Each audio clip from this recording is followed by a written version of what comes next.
Oke, baik. Pada part ini akan saya sampaikan gambaran ya mengenai apa itu farmakokinetik. Ya, jika kita berbicara mengenai farmakokinetik, sebetulnya itu tidak lepas ya dari proses biofarmasi. Nah, kalau biofarmasi itu lebih berfokus pada bagaimana proses obat itu dari bentuk utuh, nah bisa menjadi bentuk yang sangat kecil dan bisa terserap gitu ya oleh tubuh. Nah, setelah obat itu terserap oleh tubuh, nah itu barulah dimulai proses farmakokinetik. Tentu teman-teman juga seharusnya sudah pernah mendengar ya kalau proses farmakokinetik itu ada proses absorpsi, distribusi, kemudian metabolisme dan juga ekskresi.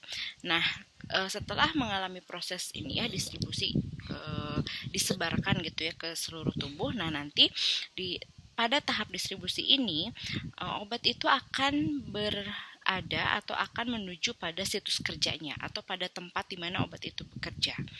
Nah, setelah obat itu mencapai pada tempat kerjanya atau situs kerjanya, maka obat itu bisa berikatan misalnya dengan reseptor, kemudian juga bisa atau mempengaruhi bagian-bagian lain ya sesuai dengan mekanisme kerjanya. Nah, setelah masuk ke situs kerja, maka obat ini akan memberikan MEC. MEC bisa dilihat di kurva yang sebelah sini ya. Mungkin saya berikan tanda. Nah, ini ya MEC. Nah, ini MEC itu artinya minimum concentration ya, minimum effective concentration. Jadi konsentrasi yang paling kecil yang sudah bisa memberikan efek untuk tubuh ya. Ini harusnya kurva ini teman-teman sudah sering melihatnya. Jadi ini adalah kurva antara waktu terhadap konsentrasi ya. Jadi waktunya di sumbu X, kemudian konsentrasinya di sumbu Y. Ini maksudnya adalah konsentrasi obat di dalam tubuh. Jadi obat itu akan memberikan efek terhadap tubuh apabila obat tersebut konsentrasinya sudah mencapai MEC, minimum effective concentration ya. Nah, waktu ketika obat tersebut memberikan atau mencapai MEC, nah itu disebut dengan onset. Jadi onset itu menggambarkan waktu di mana obat itu mencapai minimum effective concentration sehingga obat itu bisa memberikan efek ini ya, farmakodinamik ya, atau efek terhadap tubuh. Oke, kemudian kita lihat masih di kurva yang ini. Ada MEC dan ada MTC. Tadi kalau MEC adalah minimum effective concentration, kalau MTC adalah minimum toxic ya, T-nya itu adalah toxic concentration. Nah, antara MEC dan juga MTC itu disebut dengan therapeutic range atau bahasa Indonesianya adalah jendela terapeutik. Ya. Kemudian kita lihat nih kurva yang di sini ya, kurva yang di atas garis MEC. Nah, itu disebut dengan atau bisa menggambarkan duration of action atau durasi kerja dari obat ya. Karena Oke, baik. Nah, tadi kan setelah bagaimana obat itu bisa mencapai MEC ya, minimum effective concentration. Kemudian tadi saya juga sudah jelaskan beberapa hal lain pada grafik atau kurva waktu terhadap konsentrasi. Nah, kita lanjutkan lagi dengan farmakodinamik. Jadi tadi kalau farmakokinetik itu kita akan melihat bagaimana gambaran ya hubungan antara waktu terhadap konsentrasi. Ya, ingat masih ingat mudah-mudahan ya bagaimana prosesnya. Jadi awalnya memang ketika obat itu mulai dikonsumsi itu kan tidak akan langsung mencapai effective concentration, tapi dia itu perlahan ya sebentar. Konsentrasinya perlahan naik. Nah, sampai pada titik tertentu dia mencapai minimum effective concentration ya. Kemudian dia akan naik terus sampai ke puncak concentrationnya, puncak konsentrasi, dan nanti akan menurun gitu ya. Nah, ini konsentrasi terhadap waktu. Jadi harusnya semakin lama gitu ya, semakin lama bukan berarti akan terus meningkat ya, seperti ya menaik, tidak seperti itu konsentrasinya, tapi pada waktu tertentu ketika sudah mencapai maksimum konsentrasi ya dia akan berkurang atau menurun konsentrasinya. Yang artinya pada proses menurun berarti itu sudah terjadi proses eliminasi ya dari dalam tubuh. Nah, ini gambaran farmakokinetik ya. Kemudian setelah ini ya masuk ke MEC, minimum effective concentration. Nah, nanti obat tersebut atau dalam bentuk metabolit ya biasanya ya, kalau yang sudah ya bisa dalam bentuk metabolit atau bisa juga dalam bentuk obat yang masih utuh ya. Nah, nanti akan bertemu dengan reseptornya. Nah, setelah bertemu dengan reseptor, ada interaksi di mana ada ikatan antara obat dengan reseptor, maka itulah yang akan mempengaruhi proses transduksi sinyal. Ya, transduksi sinyal atau proses signaling yang ada di dalam sel-sel tubuh, sehingga itulah yang akan menimbulkan respon biologi. Dan inilah respon yang diharapkan ya dari penggunaan suatu obat. Nah, bisa kita lihat kalau kurva farmakodinamik ini hubungannya antara konsentrasi dengan efek yang ditimbulkan.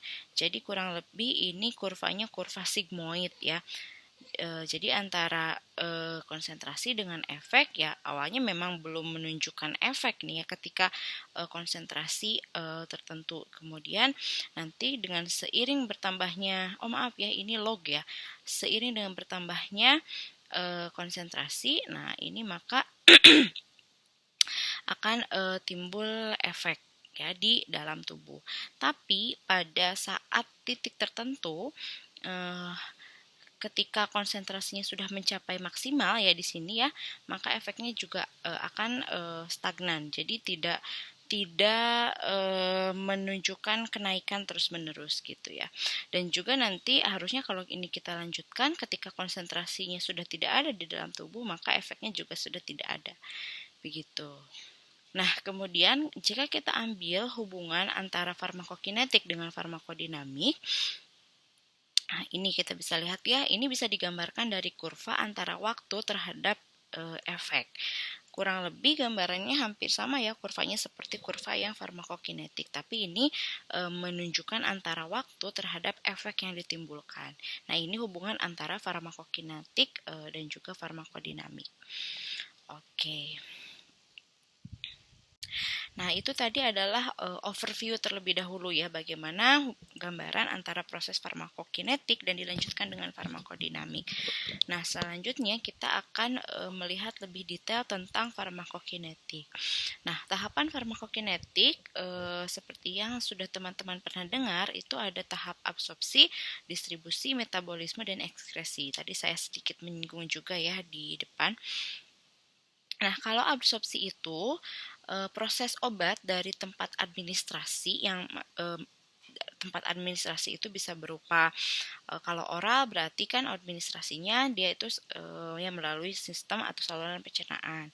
Ya, kemudian ada juga yang rute administrasinya misalnya apa ya ini topikal berarti dia tempat absorpsinya, tempat administrasinya adalah di kulit. Kemudian nanti bisa terjadi absorpsi ya kalau memang obatnya diharapkan bisa bekerja secara sistemik. Walaupun yang topikal atau yang lokal juga harusnya ada mungkin ya sedikit yang bisa terabsorpsi. Gitu. Nah, ini adalah proses absorpsi. Jadi intinya adalah bagaimana obat itu bisa masuk ke dalam peredaran darah. Ya, itu adalah makna dari absorpsi. Nah, selanjutnya ada distribusi. Kalau distribusi itu artinya adalah proses penyebaran obat dari lokasi administrasi ke seluruh tubuh. Jadi kalau lokasi administrasinya di saluran pencernaan, nah nanti setelah masuk ke peredaran darah, setelah diabsorpsi, dia itu tidak hanya berada di daerah pembuluh darah yang dekat dengan saluran pencernaan ya, tidak seperti itu, tapi akan didistribusikan ke seluruh tubuh. Oke, selanjutnya ada tahapan metabolisme. Nah, ini merupakan transformasi bentuk ya dari bentuk obat yang bisa aktif menjadi nonaktif ataupun sebaliknya dari nonaktif menjadi aktif. Nah, itu disebut dengan metabolisme. Nah, proses metabolisme ini tujuannya sebetulnya adalah untuk mempermudah dalam proses eliminasi obat ya. Nah, itu biasanya dari bentuk yang aktif menjadi yang nonaktif. Jadi setelah obat itu bekerja di dalam tubuh memberikan efek farmakodinamik, nah obat itu kan harus dibuang. Nah, sementara sifat dari obat itu sebetulnya tidak mudah larut dalam air ya untuk bisa dieliminasi atau dieskresi. Sehingga melalui proses metabolisme ini diharapkan obat yang tadinya yang aktif yang sudah memberikan efek terhadap tubuh, dia akan mengalami proses perubahan, ada perubahan fase 1, fase 2. Nah, biasanya fase 2 ini, fase konjugasi itu yang akan lebih mempermudah eliminasi dari metabolit atau obat-obat. Nah, ada juga proses metabolismenya itu merubah dari bentuk yang non-aktif menjadi aktif. Biasanya ini obat-obat yang disebut dengan prodrug. Jadi dia itu ketika masuk ke dalam tubuh dia belum aktif. Nah, setelah masuk ke dalam tubuh, kemudian dia di metabolisme, baru itu diaktifkan dan akan memberikan efek. Ada juga yang seperti itu ya. Itu yang obatnya prodrug. Biasanya kalau yang prodrug itu tujuannya untuk menghindari first fast metabolism yang dapat terjadi di hati. Oke, selanjutnya ada ekskresi, tapi ini kehalangan ya. Nah, kalau ekskresi itu adalah proses pengeluaran obat ya, proses pengeluaran obat dari tubuh melalui sistem ekskresi. Sistem ekskresi itu bisa yang nantinya dibuang dalam bentuk urin atau juga dibuangnya itu dalam sisa dari pencernaan ya, dalam bentuk feses atau bisa juga dibuang dalam bentuk keringat gitu. Kemudian ini tadi kita sudah membahas mengenai proses farmakokinetik, tahapannya apa saja. Nah, kita lihat yang sisi sebelah kiri. Nah, reseptor ini umumnya reseptor obat umumnya tidak dapat diakses atau terdistribusi secara luas di tubuh, sehingga pengukuran konsentrasi langsung pada sisi aktif ini tidak memungkinkan. Oleh karena itu, sebetulnya gini, yang paling diharapkan itu konsentrasi itu kan diukur pada sisi aktif ya. Ini kenapa kita mempelajari yang namanya farmakokinetik ya. Kita mempelajari lebih dalam farmakokinetik ya. Sebetulnya kan yang baiknya itu jika kita ingin melihat apakah obat ini dapat menyebar di dalam tubuh secara sempurna atau tidak. Nah, itu kan dilihat pada sisi aktifnya.